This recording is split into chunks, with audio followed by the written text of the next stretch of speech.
RFB&D Learning Through Listening, giving equal access to the printed word, creating opportunities for individual success, helping students stand on their own.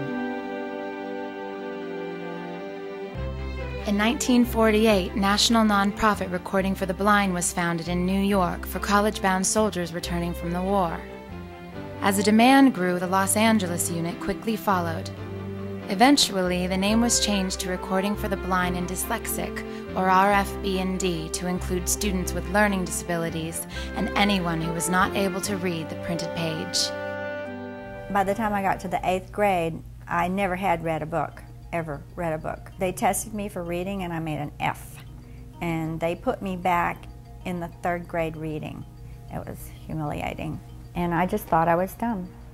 Well, in elementary school, I used to have tactics to avoid reading, like causing trouble to distract the teacher or just asking to go to the restroom.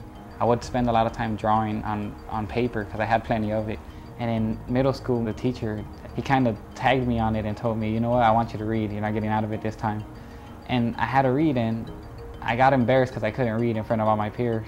And that's how that went until I got introduced to RFB&D. Before, when I did not have the Recording for the Blind, I always had to find someone to read the book for me in the Disabled Student Services. I am glad that they have this Recording for the Blind because that way I could borrow the books on tape without asking anybody for help.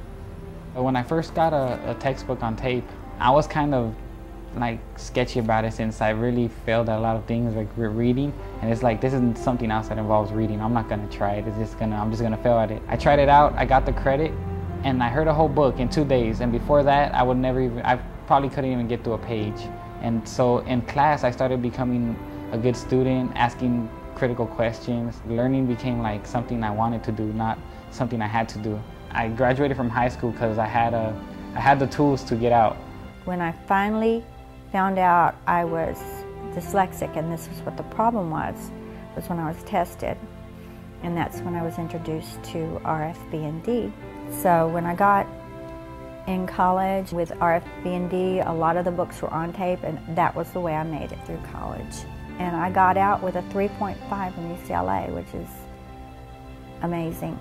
Amazing for someone like me. Cool. Educational outreach programs help parents, students, and teachers use RFB&D's Learning Through Listening tools effectively.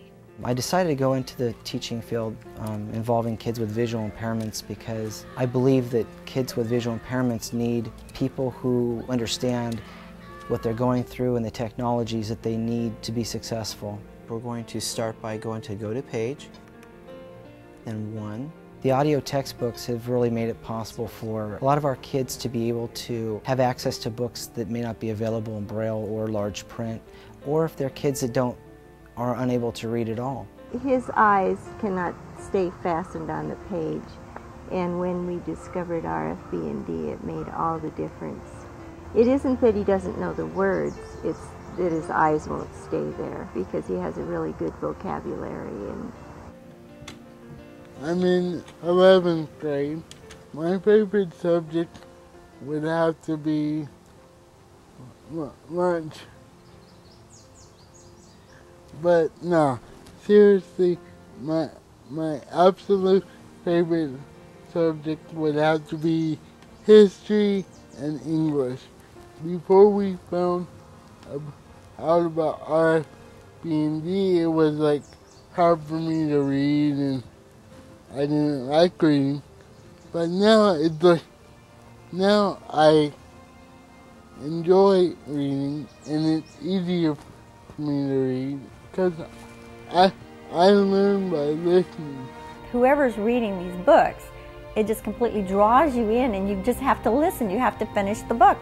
Biography.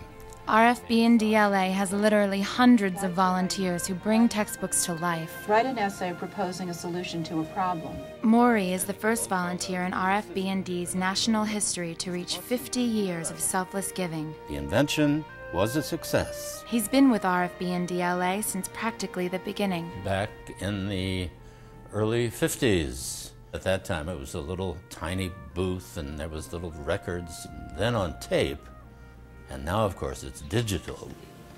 You know, what I'm doing really means something to people, and I would no more give this up than I would stop eating. Audio textbooks recorded by the volunteers help students like James to return to school. I've learned how to use other tools and other things that are available. I just can't comprehend the Braille like I can listening to it. A former construction supervisor, James lost his sight 3 years ago. When I first found out about RFB&D, I was in dire straits. I had just started my first semester of college after realizing I had to have another career. I heard a statistic that said that only 3% of the population that goes blind makes it back into the workforce. And when I heard that, I decided I'm going to be part of that 3%. I could have never read all those exciting books without RFB&D, never. When you put a book on and have them listen to it, they slip away like everybody else does when they read a really good book. They get into it and they really enjoy reading. It's a great opportunity for them to be just like everybody else, to read a book. RFB&D LA believes that education is a right, not a privilege.